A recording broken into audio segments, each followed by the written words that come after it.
마을 어른이 건네준 쪽지를 전달한 혐의로 희생된 형은 당시 초등학교 6학년이었습니다.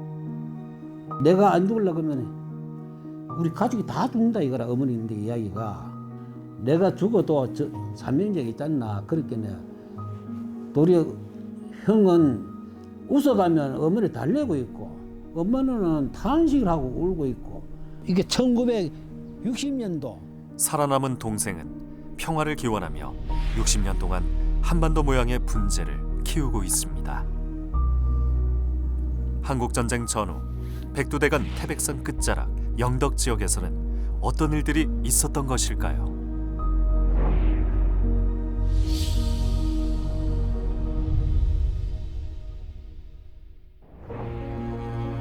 경상북도 동북부에 위치하고 있는 영덕군. 포항시와 울진군, 영양군, 청성군과 경계를 이루고 있는데요. 한 개읍과 8개의 면으로 구성되어 있습니다.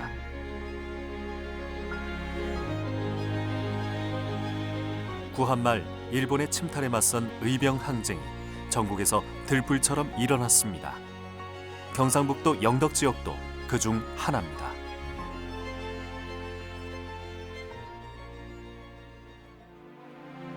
백여 명의 의병을 이끌고 항일운동을 전개한 경북 영덕 출신의 신돌석 장군. 그는 19살의 젊은 나이로 평민 출신 항일 의병장을 맡아 활발하게 활동했습니다. 신돌석 장군은 동해안과 태백산을 중심으로 신출 귀몰하며 일본군을 공경에 빠뜨려 태백산 호랑이로 불렸습니다. 신돌석 장군 부대의 활약을 계기로 당시 유림 중심의 의병 활동에 평민들도 대거 참여하게 됐습니다. 영덕의 항일 운동은 3.1 만세 운동으로 이어지게 되는데요. 낙평교회 김세영 목사, 구세군 권태원 사관, 그리고 지역 유림들이 주축이 되어 3월 18일 영해시장에서 만세 운동을 펼쳤습니다. 영덕 구민들은 주재소를 습격하는 등 3일 동안 일제의 탄압에 맞섰는데요. 당시 시위에 참여한 군민은 3천여 명, 그중 체포된 사람은 500여 명, 경상북도에서 가장 큰 규모였습니다.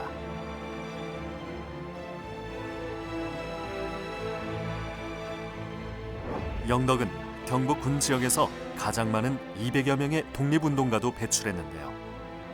영덕 국민들의 항일 독립 정신은 해방 이후에도 계속 이어졌습니다. 일본 합병되고 나서 유명한 신돌석 장군부터 시작해서 한가한 항일 운동하는 기본적인 사람들이 생겨났어요. 그러면 신돌석 장군 같으면 참 항일 운동한 사람 중에 초기에 3.1운동 이전에 가장 유명한 분 한 분 아닙니까? 그것이 이 영덕 지형에 기본적으로 깔려 있었어요. 깔려 있다 보니까 3.1 운동이 서울에서 시작되면서 다른 지역보다도 더 빨리 여기서 시작이 되면서 가장 규모가 큰 거예요. 사람들이 그 동네한 자체에 있어가지고 탄력을 받게 되는 거죠. 청송, 영양, 영덕, 세 개군 접경 지역으로 태백산의 줄기 백두대간에 위치하고 있는 영덕군 지품면. 국방부 전사편찬위원회 자료에 따르면 1948년부터 한국전쟁 전까지 10여 차례에 걸쳐 백두대간을 따라 북한 인민유격대가 태백산까지 내려왔습니다. 한편 46년 대구 10월 사건과 당시 대구와 포항에 주둔한 유견대 반란 사건에 참여했던 일부 군인 등 이른바 지방빨치산이 인민유격대와 합류했습니다. 이에 맞서 육군본부는 1949년 9월 28일 태백산지구 전투사령부를 설치하고 빨치산 토벌작전을 벌였습니다. 지품면은 태백산, 주황산에 걸쳐있는 오지 중 하나인데요. 토벌대 25연대 1대대 1중대는 당시 원전 초등학교에 주둔하면서 산악지대 빨치산 토벌작전을 펼쳤습니다. 그 과정에서 영덕군 지품면 등 수많은 상간마을 주민들이 빨치산과 내통했다는 혐의 등으로 희생됐습니다. 주황산하고 태백산하고 연결된 통로, 이곳이 이제 영덕 지품면 정도가 되는 것 같습니다. 근데 이제 실제로 얼마나 그 사람들이 지나다녔느냐, 빨치산들이 지나다녔느냐가 아니라 이곳에서 이제 국군들이 주로 주둔하고 움직였던 곳입니다. 전쟁이 났을 때도 이제 그 지역에서 이제 주로 이제 중요한 전투라고 그럴까요? 중요한 이제 군인들이 이동하는 그런 경로였기도 하고요. 25연대가 지품면에 있었던 건 아마 주황산 쪽에 토벌을 하면서 바로 연결되는 곳이 이제 지품면이었기 때문에 그렇게 연결됐던 것 같습니다. 영덕군 상간마을 송천리. 당시 70여 가구가 살고 있었습니다. 올해 79살의 김수근 씨. 오랜만에 고향집을 찾았습니다.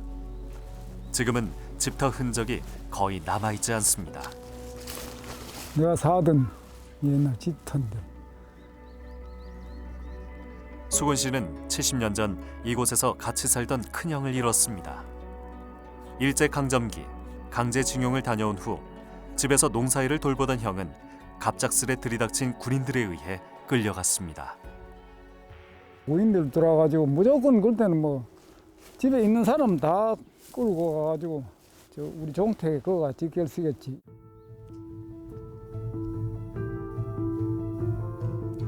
(1949년 12월 31일) 마을에 들이닥친 25연대 군인들은 수근 씨 형을 비롯해 40여 명의 마을 남자들을 이곳에 끌고 왔습니다.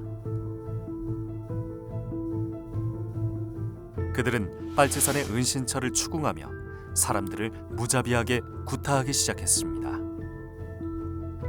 이 중심에 여기라. 여기 이건 복판에 마당 복판에 여기인데 여기다 지킬 쓰여가지고 무조건 뭐 두들 패고 뭐 딱방매하는 긴 거 그거 갖다가 옛날에 돼지공자 쓰던 그 기구인데 그걸 가지고 무조건 바른 소리 해라 하고 떼는 게 뭐 바른 소리 뭐 할 게 있어야지.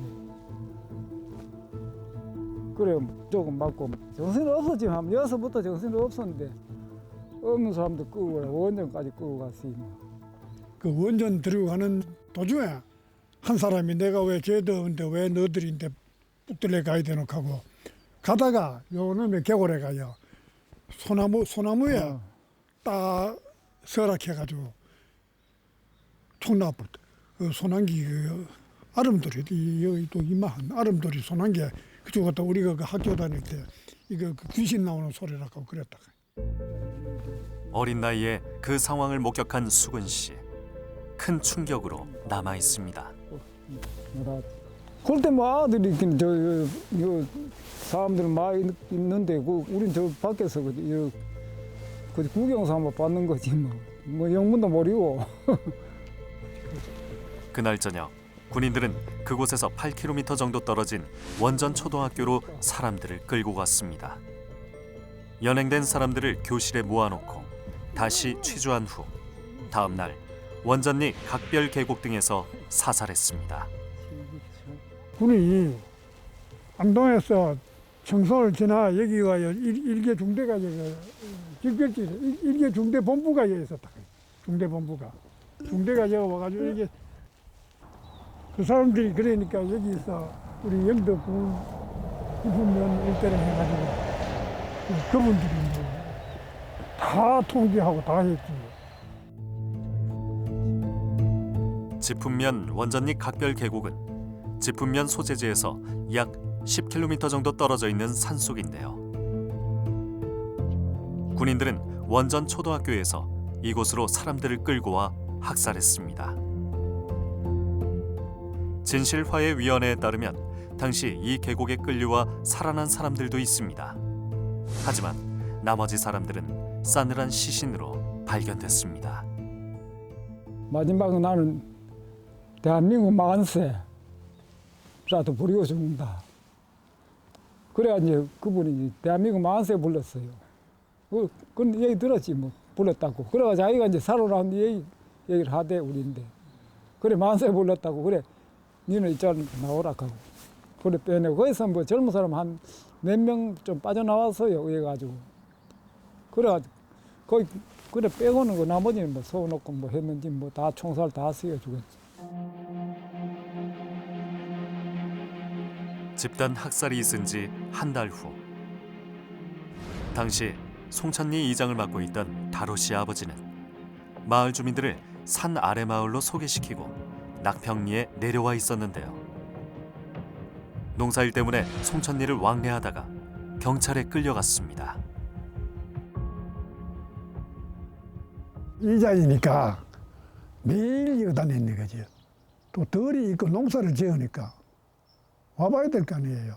그러니까 매일 가히 다니듯 했는데 뭐 돌아가시는 날이 그날이 뭐 운이 좋찬했는지 뭐 그랬겠지요. 아버지는 빨치산과 내통한다는 혐의로 밤새도록 취조와 고문을 당했습니다. 어른이 짚은 면 사무실에 볼 보러 갔다가 중간에 오다가 체포가 돼 여기 집혀놨는 집에까지 왔다니까. 그 집에 못 들어가고. 그래 이 집에 와서 밤새들 뭐 죽을 당했지. 결국 다로 씨 아버지는 다음 날 새벽 낙평리 동네 뒷산에서 시신으로 발견됐습니다. 발견이 그 모습이 너무나 참혹해 가족들에게 잊지 못할 상처로 남아 있는데요. 눈을 못 볼 정도로 했어요. 사진이 있어지면 사진을 찍어놨으면 못 봐요. 그거 못 보죠. 염을 못 했다니까. 너무 참혹해가지고. 그렇지요. 밤새들 두드러 패놓고 들어가야 총을 놔놨으니까 피멍튀기지 뭐 아무것도 없지 뭐. 진실화해위원회는 짚은면 민간인 희생과 국민보도연맹 등 군경에 의해 희생된 영덕 민간인 희생 사건을 진실 규명했습니다. 진실화해위원회 조사에 따르면 토벌작전 중 군인들이 사살하거나 검거한 빨치산의 사례는 발견하지 못했습니다. 이 토벌 작전을 어떻게 볼 것인가. 일부 무장한 사람이 있을 수는 있는데 그 사람들은 거의 잡힌 거는 없고 잡았거나 사살했거나 이런 사례는 나오지 않고 마을 사람들만 막 몇백 명씩 죽어간다는 거죠. 그것도 그냥 죽이는 게 아니잖아요. 마을에 들어가서 소집해서 뭐 30명이든 50명이든 소집해서 이제 원천국민학교로 원정국민학교로 모아가지고 거기에서 고문을 한단 말이죠. 근데 고문한 내용을 들어보면은 마을에 입산한 사람 누구 어디 갔어? 당신 형 어디 갔어? 이런 내용이에요. 실제 뭐 빨치산이 누구야 이런 게 아니고 같은 마을 안에 있는 사람들을 공격하는 행위 이렇게 나타납니다. 이런 걸 봐서는 이걸 군사작전이라고 할 수 있느냐라는데 많은 의문이 있죠. 영덕은 한국전쟁 전 민간인 희생이 많았습니다. 또한 전쟁 발발 후에도 보도연맹 등으로 수백 명의 민간인이 학살됐습니다. 진실화해위 보고서에 따르면 영덕 국민보도연맹은 1950년 1월 31일 결성돼 7월 초에서 중순 국군 3, 4단 23년대 소속 군인과 영덕경찰서 소속 경찰에 의해 희생됐습니다. 이때 희생된 영덕 국민보도연맹원들은 200명이 넘습니다.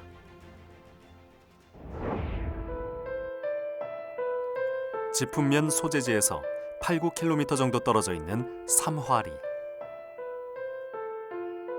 이곳에서 태어난 이상열 씨.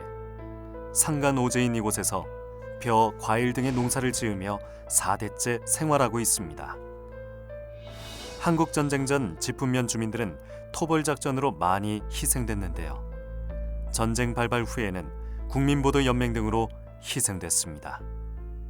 두 사람은 그때 백인들이 나가 전주 때 막 토벌가 비고 전주 때 선을 막 끊었거든요. 그 사람들이 또 가가지고 그 전주 때 지키러 밤에 지키고 오다가 이 경찰이 있는데 그 붙들려 버렸어요. 여기 마을 벽에서. 그래 어디 갔다 오노 이렇게 그 밤에 갔다 오니 이게 옷에 옷도 젖고 막 이러노니 그래 물었어요. 내가 반장이 누구 이래. 그러니 그 반장이 참 지방이 동네 반장을 그 사람들 경찰이 인식을 잘못해가지고 그래 별개 반장인 줄 알고 옷도 젖고 막 이래 뭐 나무 전주 때 지키러 갔다 오는 그 사람을 붙들어가지고 거기서 막 희생되는 게 둘이 희생되고 여기 일반을 보호자매 죽은 사람이가 일곱이거든. 그래 희생되는. 70여 년 전 빨치산에 시달리던 상열 씨네 가족은 영덕읍으로 피난을 가서 생활했습니다. 봄에 농사짓기 위해 지품면으로 다시 온 상열 씨의 아버지는 보도연맹에 가입했고 소집 명령을 받고 지품지서로 갔습니다. 내가 그 상생하는 게 할아버지하고 난 한반에 자거든요. 그래 아침 먹고 이제 아버지가 가시면서 하는 말씀이 지품 지서 오락해가지고 간다 이러니 할아버지가 왜 가노 이러기는 뭐 왜는 모른다고 그래 갔다가 온다 하면 그래 가서 가지고는 한번 못 왔거든요.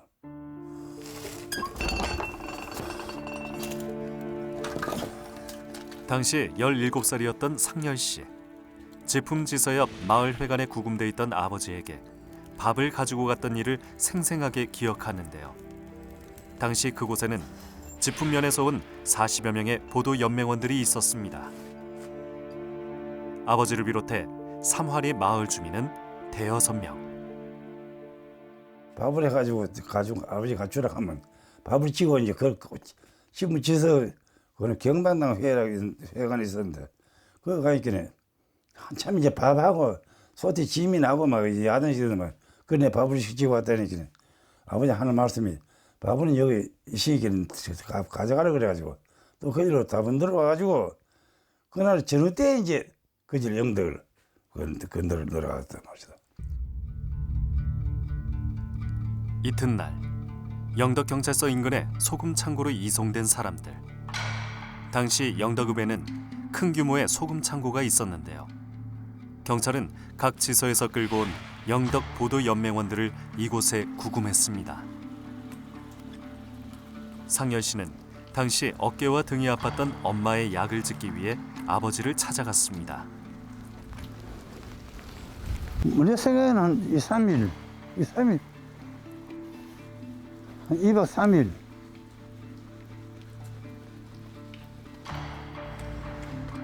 경찰은 구금돼 있던 아버지를 아무런 의심도 없이 상열 씨와 함께 약국에 갈 수 있도록 했는데요. 여기가 약방이 있던 텐데. 역사에 가정은 없다고 하지만 만약 그때 아버지가 소금 창고로 다시 돌아가지 않았으면 어땠을까 하는 아쉬운 마음이 남아 있습니다. 엄마가 이제 한 이야기가 약 좀 적으라 그래가지고 갔거든요. 가가지고 그 경찰은 보셔 쓰더라고요. 경찰인데 엄마가 단이 걸려가지고 약지로 아버지가 계시는데 약지로 왔는데 아버지 좀 면할 수 없네 이렇게 그걸 나오라 그래가지고 그래가지고 경찰이 이제 약지로 가라 하면 그래요. 그래 어디 가나 하면 요새 거기서 한 200m 한 300m 거리 되는데 그 약방에 가가지고 약을 지는데 그 약 주인이가 외가 따지면 구촌 아재인데 아버지 보고 이 사람아 나가 아버지 그 연세가 많이다. 이 사람은 저 이민군들이 우지까지 나왔다는데 왜 연락 그 일로 이래 근데 죄 없는데 뭐 더 가면 나오죠 하면 그 약을 저어가지고 나 주면서 이걸 집에 가져가가지고 엄마 대하락하고 또 약 지어주고 다부 또그 소금 창고에 갖다 마시더. 그래 가가지고 이제 참 그래 저럴 때 희생되어 버렸는데.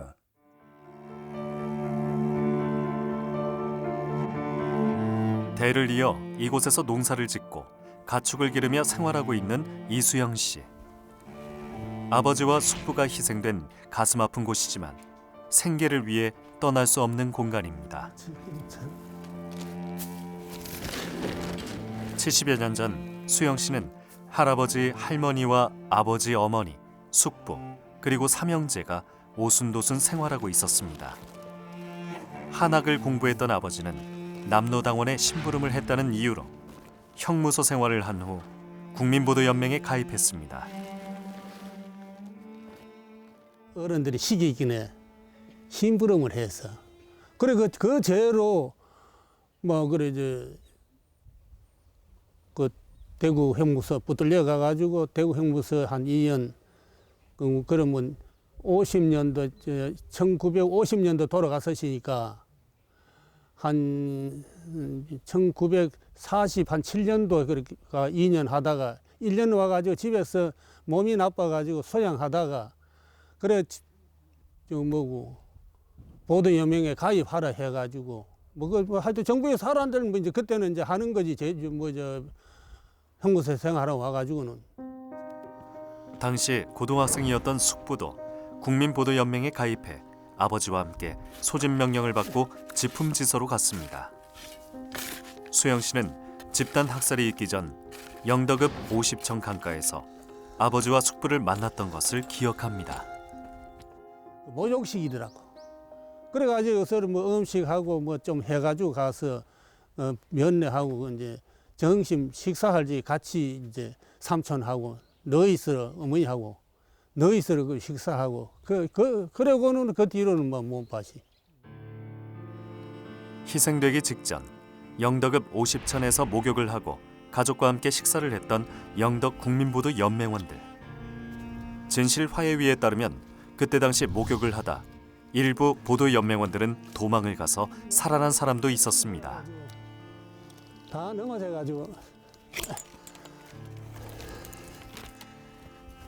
어머니가 말씀하시기를 지금 다 그 뭐야 죽인다 하니까 뭐 피신을 하는 게 안 좋나고 그런 이야기를 했는 것 같아요.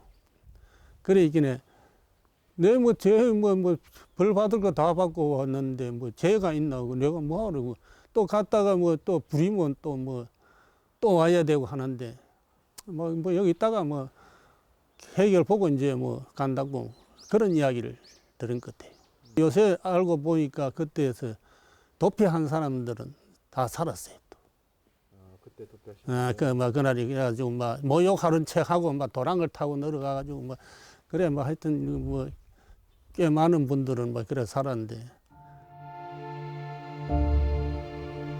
영덕군 중부를 가로질러 동해로 흐르는 50천. 영덕 국민보도 연맹원들은 한국전쟁 발발 후인 7월 초부터 7월 중순 사이에 50천이 흐르는 화계리 뇌골, 울진군 어티제, 영덕군 강구 앞바다에서 집단 총살되거나 수장됐습니다. 바로 이 계곡로 요 계곡로 들어갔어요.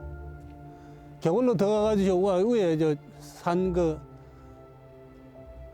한 7분흥선쯤 올라가가지고 그 계곡이 있다고.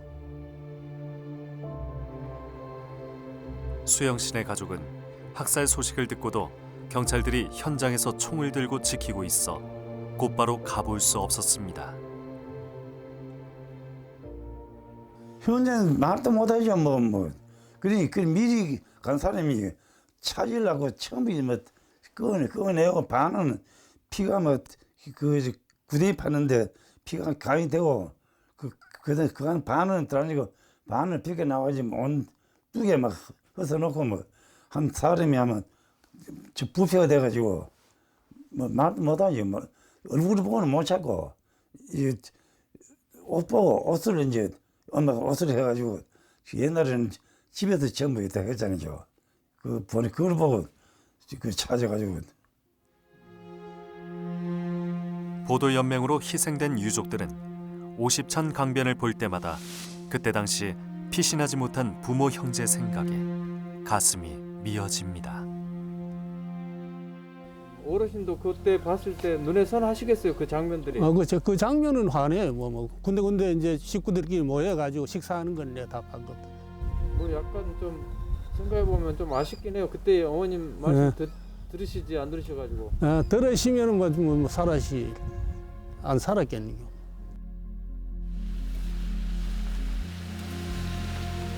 영덕읍에서 30여 킬로미터 떨어져 있는 산골 오지 중 하나인 영해면의 한 마을. 이곳도 한국전쟁 때 다른 지역과 마찬가지로 연이어 학살이 발생했습니다. 영해면이 고향인 박종태 씨. 당시 16살의 나이로 이곳에서 일어난 학살 현장에 대한 기억이 눈에 선합니다.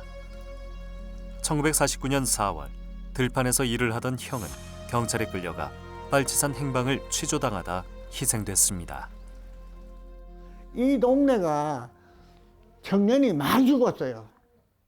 이런 무법천지가 돼가지고 이 세상에 이래 됐는데, 그러다가 집에 형님이가 너네 일하러 가다가 붙들려가지고 와가지고 혼자만 붙드는 게 아니고 세 사람을 붙들어 가다 요 밑에 가면 세번디라고 있어요. 묵밭에 가다 죽어보고. 이런 참혹한 일이 참 빈번했다고요. 일이 참 내가 그때는 저 순사가 하나 오고 결사대 사람들하고 오면 순사가 죽이라 하면 죽여보고 가는 게라. 아무 실현할 데가 없어요. 불행한 희생은 여기에서 그치지 않았는데요. 한국전쟁이 일어나고 난 후에는 형수와 삼촌이 국민보도연맹으로 화계리 맷골에서 집단 학살됐습니다. 그 외에도 집안에서 서너 명이 더 희생됐습니다. 그 6.25 그때 국군이 후퇴하면서 영덕읍에 가면 맷골 그런 데가 있어요. 그다 가다 수백 명 가다 못하라고 한참에 다 죽여버렸어. 집에 형수는 그래 죽어버렸고, 그 유복자래요. 아들 하나 낳아놓고 죽었어요. 형이 희생되고 6개월 후 아들을 출산한 형수. 형수가 희생되고 난 후 젖먹이 아들은 세상에 홀로 남겨졌습니다. 종태 씨와 남은 가족들은 형과 형수의 몫을 다해 갓난아기를 돌봤습니다. 그래 집에 어른이 키웠어요. 그때는 참 집에 모두 살아 있었고, 요새는 우유가 많이 우유 먹고 살았는데 그때는 이웃 사람들 애기 낳은 데가 젖도 얻어 먹이고 집에 쌀로 갈아가지고 죽으로 쏘가지고 밥은 못 먹이고 죽으로 숟가락까지, 요새는 뭐 이렇게 벼에다 빨아먹던 제공제 매달아요. 그때는 술가 입에 떠였어요. 그래 키웠어요. 80이 넘어 구순을 바라보는 종태 씨지만 형이 학살된 현장을 한 번도 잊은 적이 없습니다. 이게 밭이 이만큼 있었다고. 진실화해위원회는 지난 2008년과 2009년 진실규명을 통해 국가의 공식적인 사과와 위령사업 지원, 그리고 재적부와 가족관계 등록부 정정과 평화인권교육 등을 권고했습니다.